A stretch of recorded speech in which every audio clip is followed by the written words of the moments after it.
Hola a todos y bienvenidos a Hablamos Juntos. Yo soy Ben, su anfitrión de hoy. ¿Cómo están? Espero que muy bien. Hoy tenemos un episodio muy especial, un tema que a muchos de ustedes les va a encantar. ¿Es posible aprender español en solo 5 meses? Pues hoy vamos a descubrirlo. Tengo aquí a una invitada increíble que lo hizo realidad. Mónica, bienvenida al programa. Muchas gracias, Ben. Estoy muy emocionada de estar aquí. Es un placer enorme. Siempre escucho este podcast cuando hago ejercicio, así que estar aquí como invitada, es un sueño hecho realidad.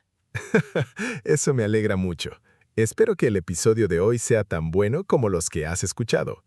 Mónica, antes de empezar, cuéntanos un poco sobre ti. ¿De dónde eres y qué haces? Claro, con gusto. Soy de Polonia, de una ciudad pequeña que se llama Kraków.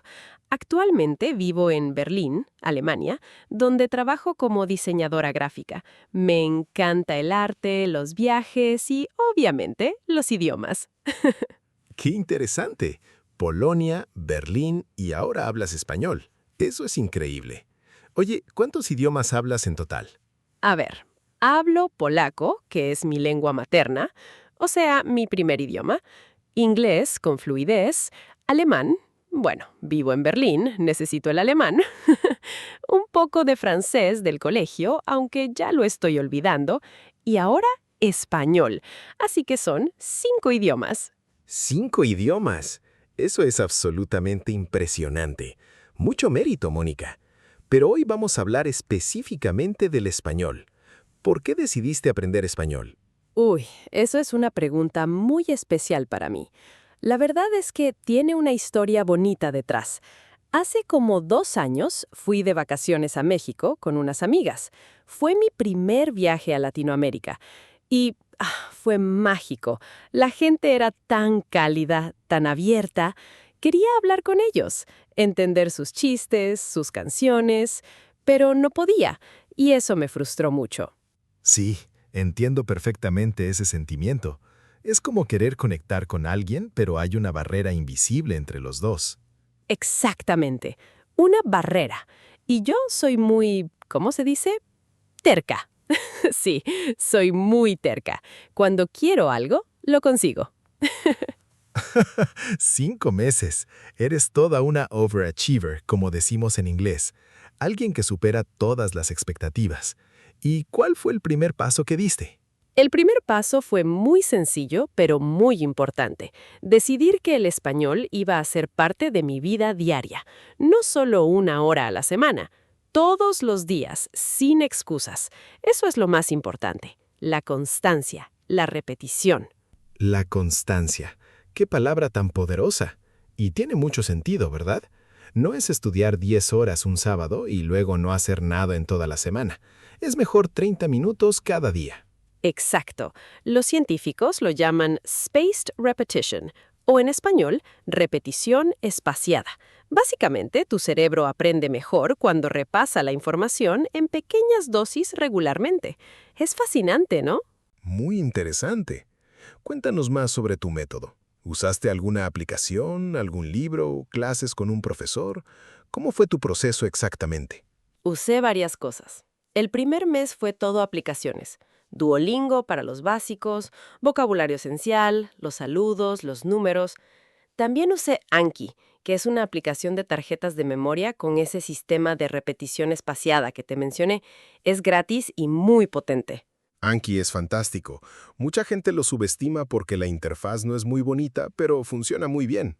Sí, es feísima, muy anticuada visualmente, pero los resultados son increíbles. El segundo mes empecé con un profesor particular, o sea, un tutor privado en línea. Lo encontré en una plataforma que se llama italki. Mi profe se llamaba Carlos, era de Colombia y era muy paciente conmigo. ¿Y qué hacían en esas clases con Carlos?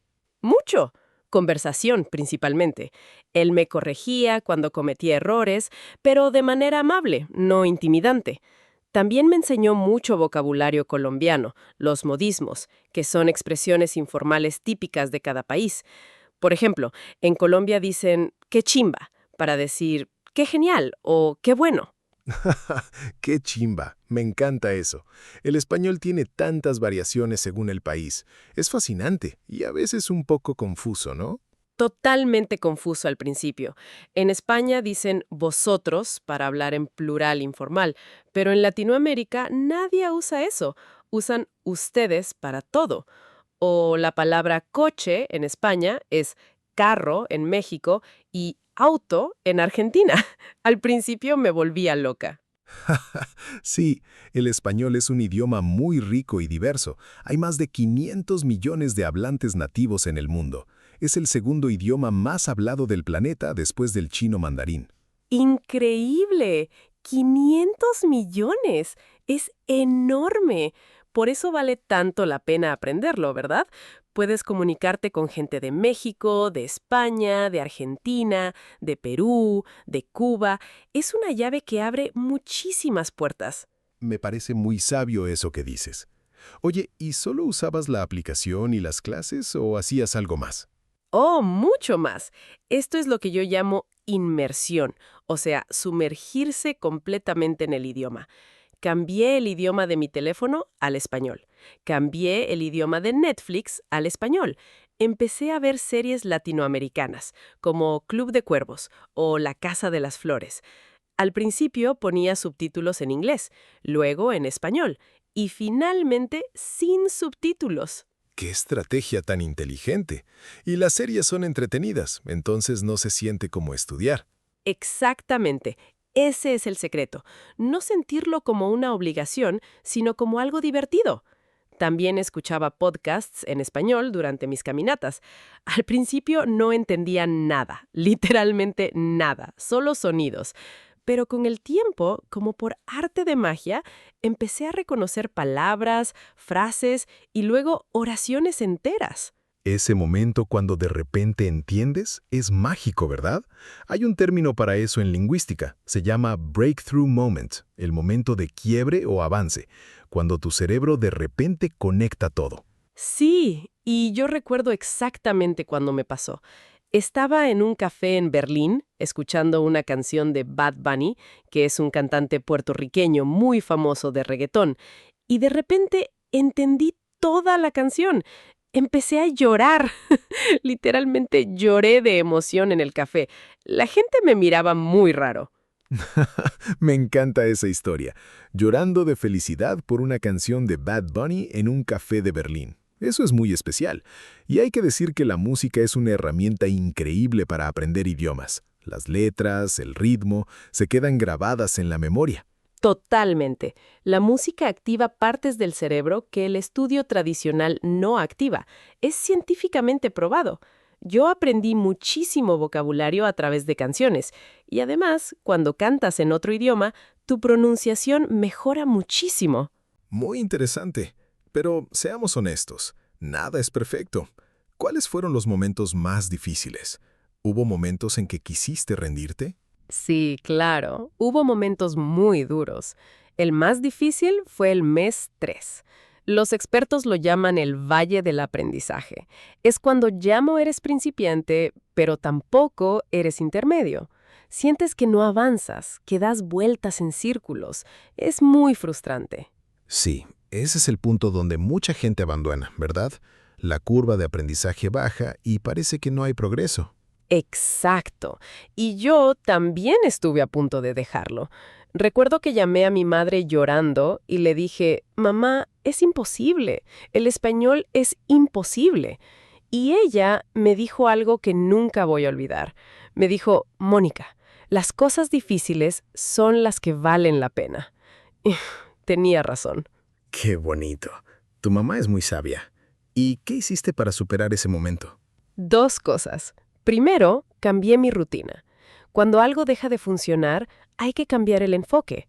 Dejé de estudiar gramática tan intensamente y me enfoqué más en conversar, en cometer errores sin miedo. Segundo, encontré una comunidad. Me uní a un grupo de intercambio de idiomas en Berlín, donde hispanohablantes querían aprender alemán y yo quería practicar español. Nos ayudábamos mutuamente. El intercambio de idiomas. Eso es fantástico. Los llamamos Language Exchange Partners. o compañeros de intercambio. Y es gratis, claro. Solo necesitas tiempo y ganas de aprender. Exacto. Y además es muy divertido. Hice amigos increíbles. Uno de ellos, Miguel, un chico de Madrid que vivía en Berlín, se convirtió en uno de mis mejores amigos. Ahora habla alemán perfectamente y yo hablo español perfectamente. Misión cumplida para los dos. ¡Qué historia tan inspiradora! Oye, Mónica, vamos a dar consejos concretos a nuestros oyentes. Si alguien quiere empezar a aprender español hoy mismo, ¿qué le dices? Dame tus 3 consejos principales. Perfecto. 3 consejos de oro. Número 1, empieza por el vocabulario más común. En español, las 1000 palabras más frecuentes cubren el 85% de la conversación diaria. No necesitas saber 1.000.000 de palabras para comunicarte. Aprende primero las más usadas. Excelente consejo. La calidad sobre la cantidad. ¿Cuál es el segundo? Número 2, habla desde el primer día. Muchos estudiantes esperan sentirse listos para hablar. Ese día nunca llega. Hay que lanzarse al agua, cometer errores, pasar vergüenza. Los errores son tus mejores maestros. Nadie se ríe de ti por intentarlo. Al contrario, la gente aprecia el esfuerzo. Muy cierto. El miedo a equivocarse es el mayor obstáculo en el aprendizaje de idiomas. ¿Y el tercer consejo? Número 3, y este es el más importante. Encuentra tu por qué, tu motivación personal. La mía fue México, querer conectar con esa gente tan maravillosa. La tuya puede ser viajar, tu pareja, tu trabajo, la música latina, una serie que te encanta. Cuando tienes una razón personal y emocional, los días difíciles son más fáciles de superar. ¡Qué bonito! 3 consejos brillantes. Vocabulario frecuente, hablar desde el primer día y tener tu por qué claro. Los voy a escribir en la descripción del episodio para que todos los tengan a mano. Perfecto. Y añado un bonus. Sé curioso. El español es un idioma lleno de historia, cultura y magia. Cada palabra que aprendes tiene una historia detrás. Por ejemplo, ¿sabías que la palabra ojalá viene del árabe? Significa si Dios quiere. Los árabes estuvieron en España por casi 800 años y dejaron miles de palabras en el idioma. No lo sabía. Eso es fascinante. El español tiene influencias del latín, del árabe, de lenguas indígenas americanas como el náhuatl o el quechua. Por ejemplo, palabras como chocolate, tomate y aguacate vienen del náhuatl, la lengua de los aztecas. Exactamente. Y cuando sabes esas historias, las palabras se quedan mucho mejor en la memoria. No solo recuerdas el significado, recuerdas la historia. Es apasionante. Mónica, después de 5 meses de trabajo duro, ¿cuál fue el momento en el que te diste cuenta de que realmente lo habías logrado? Uf, esa pregunta me da escalofríos, en el buen sentido. Fue en el mes 5, cuando volví a México. Fui a la Ciudad de México con una amiga, y esta vez era diferente. Entré a una tienda de artesanías y la señora que atendía empezó a explicarme los productos en español. Y yo le respondí. Le pregunté sobre los colores, sobre los materiales, le conté que era de Polonia, y ella se emocionó tanto, me dijo, «¡Qué bonito que aprendes nuestro idioma!» y me dio un abrazo. Eso es hermoso. Un abrazo de una señora en México porque aprendiste su idioma. Eso vale más que cualquier certificado. Sí, lloré otra vez. Soy una persona muy llorona cuando estoy feliz, pero ese abrazo fue todo. Fue la confirmación de que el esfuerzo había valido la pena. El idioma me había abierto una puerta al corazón de otra persona. ¡Qué reflexión tan profunda! Y creo que eso resume perfectamente por qué aprender idiomas es tan importante. No es solo sobre gramática y vocabulario, es sobre conexión humana. Es sobre poder decirle a alguien, me importa tu cultura, tu idioma, tu mundo. Completamente de acuerdo. Y en el mundo de hoy, donde hay tanta división, aprender el idioma del otro es un acto de amor y de respeto. Yo lo creo firmemente. Mónica, antes de despedirnos, ¿cuál es el mensaje final que quieres dejar a nuestros oyentes? especialmente a los que tienen miedo de empezar? Mi mensaje es simple. No esperes el momento perfecto, porque ese momento no existe. Empieza hoy, con 5 minutos si es necesario, con una palabra nueva al día. El progreso pequeño y constante siempre supera al gran esfuerzo esporádico. Y recuerda que detrás de cada idioma hay millones de personas con historias, sueños y emociones. Tú puedes conectar con ellas. Solo necesitas dar el primer paso. Perfectamente dicho. Gracias, Mónica, de verdad. Has sido una invitada increíble. Tu historia es inspiradora, tu energía es contagiosa y tus consejos son oro puro. Gracias por compartir todo esto con nosotros. Gracias a ti, Ben, y gracias a todos los oyentes. Ha sido un placer enorme. Y si alguien quiere practicar español conmigo, búsquenme en redes sociales. Siempre estoy dispuesta a ayudar. El aprendizaje es mejor cuando se comparte. ¡Qué generosa! Los datos de Mónica estarán en la descripción del episodio. Y bueno, amigos y amigas de Hablamos Juntos, eso es todo por hoy. Espero que este episodio los haya motivado tanto como a mí. Recuerden, cada gran viaje empieza con un pequeño paso. O como dicen en español, El que no arriesga, no gana. exactamente, el que no arriesga, no gana. Hasta el próximo episodio. Hasta luego. Hasta luego a todos. Mucho ánimo con su español. Sí se puede.